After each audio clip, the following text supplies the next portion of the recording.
estão aqui, a nossa cidade está insulada dentro do Brasil. Então, assim, o sucesso do Brasil é o nosso sucesso. Não podemos torcer para dar errado. O senhor acompanha a política externa, a política internacional? Olha, vamos lá.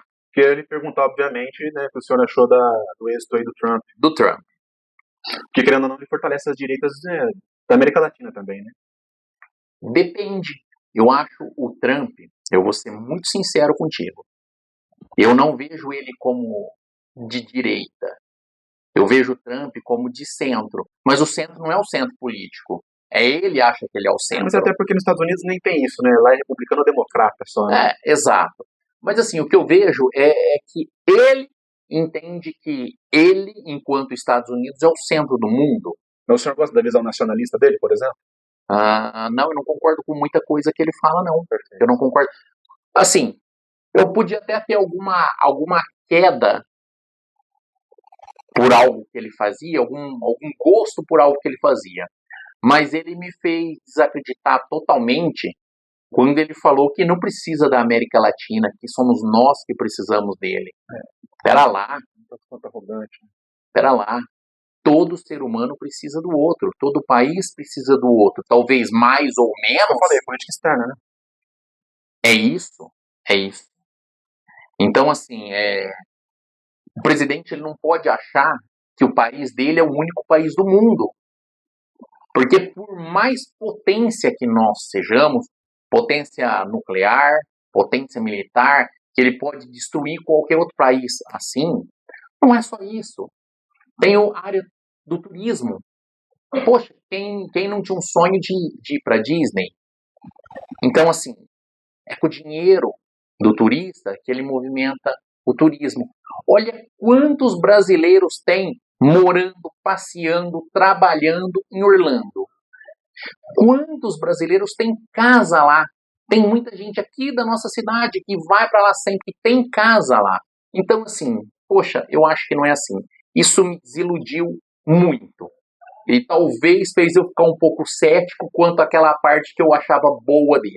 Entendi. Então, assim, talvez hoje o meu pensamento está um pouco maculado por essa frase que ele... freio de mão puxado. Exato. Talvez eu estou um pouquinho com uma tapa sem querer olhar para o lado. Eu estou com uma visão meio limitada por isso. Talvez passe. Estamos caminhando para o final da entrevista aqui.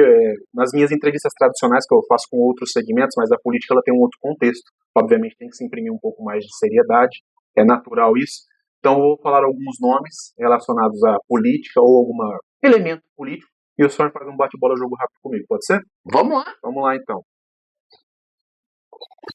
PSD. PSD.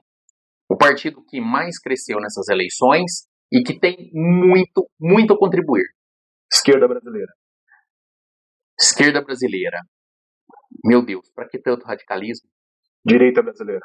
A mesma coisa. Chegamos em dois extremos. Mas eu vou confessar, eu sou mais direita do que esquerda. Estatal ou privatização? Boa pergunta. Privatização. No geral? Eu penso comigo, e aí vem dos meus estudos na área jurídica, e aí levando muito para um aprofundamento na área de direito, teoria de Estado, direito constitucional. Eu acho que o Estado ele tem que focar em saúde, educação e segurança pública. O demais, só se for muito bom para administração, porque nem sempre ele tem expertise para tocar aquele ramo de atividade que ele se propõe a fazer para uma estatal. PT. PT. Já foi um grande partido. PSD. Eu acho que está em decadência. PSDB. Um partido que teve à frente do Brasil por muito tempo, mas que desmanchou. Tirando poucos nomes, hoje não tem mais PSDB. PSOL. PSOL é um partido que eu não tenho muita afinidade, então eu não sei falar muito dele, nunca estudei tanto. Mas, partido de esquerda, então não é muito a minha praia, não é muito, a minha afinidade não está muito ali. PL. PL é um partido que eu admiro bastante. Temos muitos ideais em comum. É um partido de direita, eu sou de direita, então é um partido que a gente comunga de ideais. Diálogo na política. Fundamental, essencial. Nada. Aliás, não existe política se não houver diálogo. Eu entendo que a política é essa arte de negociar, essa arte de falar, essa arte de conversar, mas para quê? Para o bem comum. Geraldo Alckmin. Geraldo Alckmin. Meu Deus.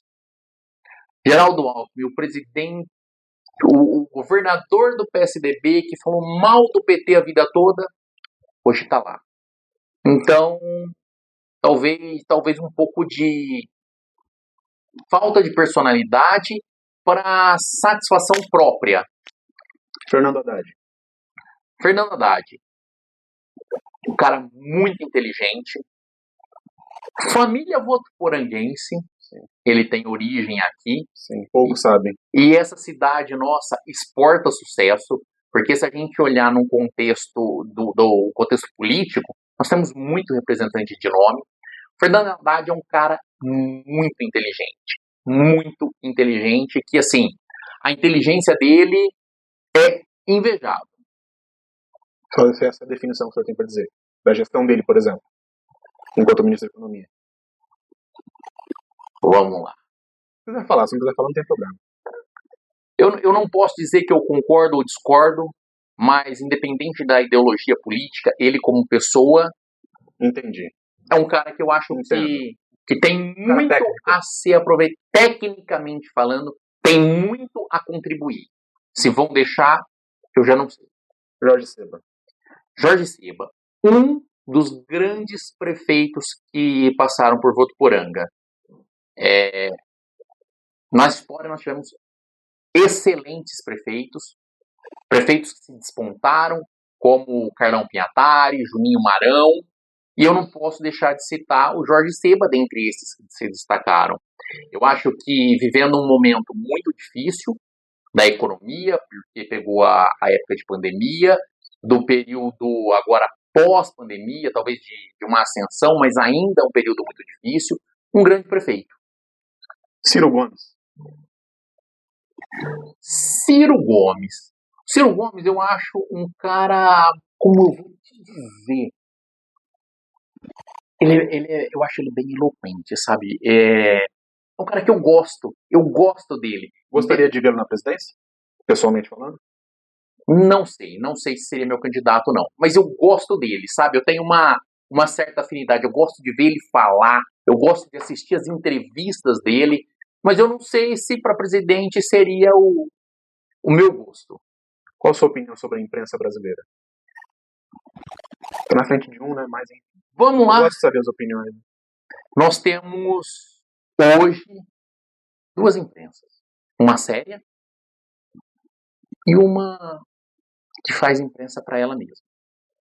Que não tem tanta, na minha opinião, credibilidade, sabe? Não tem seriedade. A imprensa séria, eu acho fantástica. Essa deve existir, deve ter o seu poder, deve usar esse poder para influenciar, mas quando ela faz isso de forma imparcial. Afinal de contas, quando a gente fala de PSD, uma das coisas que o PSD defende, isso tá quando você abre o site do PSD, tá lá. É a liberdade de expressão. Mas uma liberdade de expressão séria. Como nós combinamos de fazer aqui. Nós falamos para você, olha, não vou te passar pauta, não vou te fazer nada para você não se preparar, mas será uma entrevista séria. E é isso que é interessante, é isso que é importante. A gente pode fazer esse bate-papo sem medo. STF. STF. Eu não sou um jurista, então fica até mais fácil essa pergunta. Olha, eu vou dizer uma coisa que às vezes vai um pouco contra a vontade pessoal. Quando nós analisamos a questão de uma forma técnica, eles mais acertam do que erram. Embora errem também, tá? Não vou dizer que eles estão acima de erro, não. Eles erram e erram muito, às vezes trocam as mãos pelos pés, excedem o que eu entendo que é o limite da competência deles, mas eles acertam muito. E às vezes pagam, na opinião popular, por serem muito técnicos e talvez não tão políticos, vamos dizer assim, na versão popular. E aí, por defender um lado ou outro nas suas decisões, eles não agradam os dois. E aí eles apanham. Mas, tecnicamente, sem paixão pela decisão que eles deram, não falando que eu concordo ou discordo, tecnicamente eu acho que eles mais acertam do que erram. Então o senhor avalia então, que essa narrativa popular, não é nem da imprensa, popular, de que o STF ele é autoritário, ela é exagerada, então, na sua avaliação?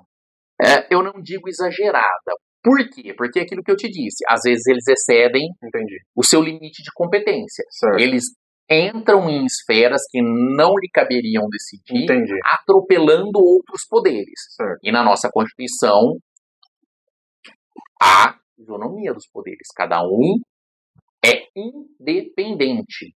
Um não entra na esfera do outro.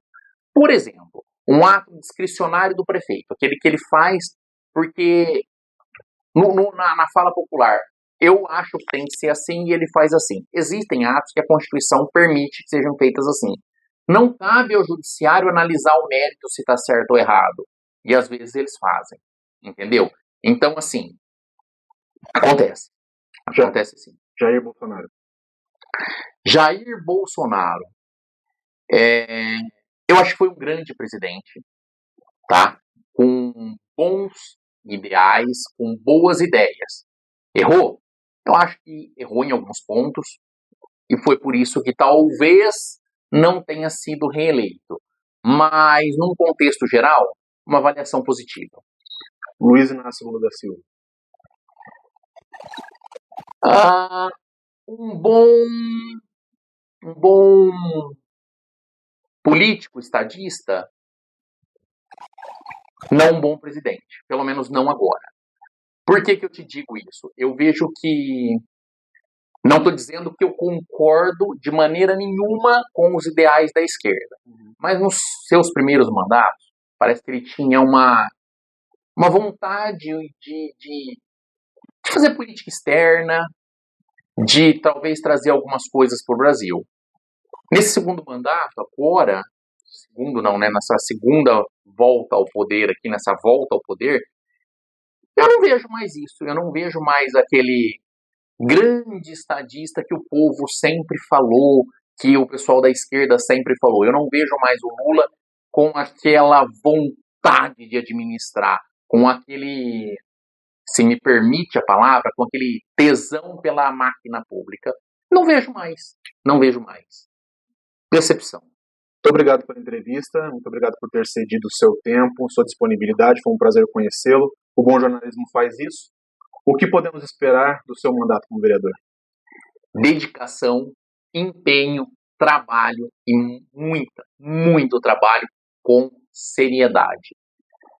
A população pode ter certeza que não vai se arrepender de ter me dado esse voto de confiança. Eu vou ter um trabalho muito comprometido com toda a população. Porque eu tenho uma frase minha, que eu vou carregar comigo para sempre. Eu sou muito grato aos 1.133 votos que me deram a responsabilidade de trabalhar por mais de 100 mil habitantes. Então, assim, eu não vou honrar só esses 1.133 votos, mas todos os 100 mil habitantes que Votuporanga tem. Vou trabalhar por cada um deles. Obrigado. Estaremos de olho, viu? Obrigado. Precisamos disso. Essa é a boa imprensa. Aquela imprensa que olha, mas não que taca pedra. Aquela que cobra, porque às vezes ela vê algo que nem sempre é visto por quem está aqui dentro. E mas isso então, é interessante. Mas então a senhora entende porque que às vezes nós jornalistas temos que ser contundentes, né? Sempre. Que bom. Não são todos que entendem isso. Vocês têm que ser contundentes, vocês têm que trabalhar, porém, tem que sempre haver um respeito. E um respeito mútuo. Não é problema o jornalista chegar e falar: vereador, precisava ter feito isso. E não é desmérito nenhum, não é descrédito nenhum para o vereador falar assim, poxa, jornalista, você tem razão. Vou fazer agora, sim, por não ter feito antes, porque realmente eu não tive esse feeling para identificar esse problema. Excelente. Muito obrigado mais uma vez, um excelente mandato, parabéns pela sua vitória e estaremos de olho e fiscalizando também de forma imparcial, neutra e desejo o máximo de desempenho para o senhor em prol do município de Votuporanga. Obrigado. Muito obrigado, Valeu. Sucesso. Eu que agradeço. Estaremos juntos mais vezes. É isso aí. Anderson Ana, entrevista especial política fica por aqui. Acessem o portal www.anaianews.com.br e canal no YouTube Anaia News, jornalismo de alto impacto e relevância social. Forte abraço.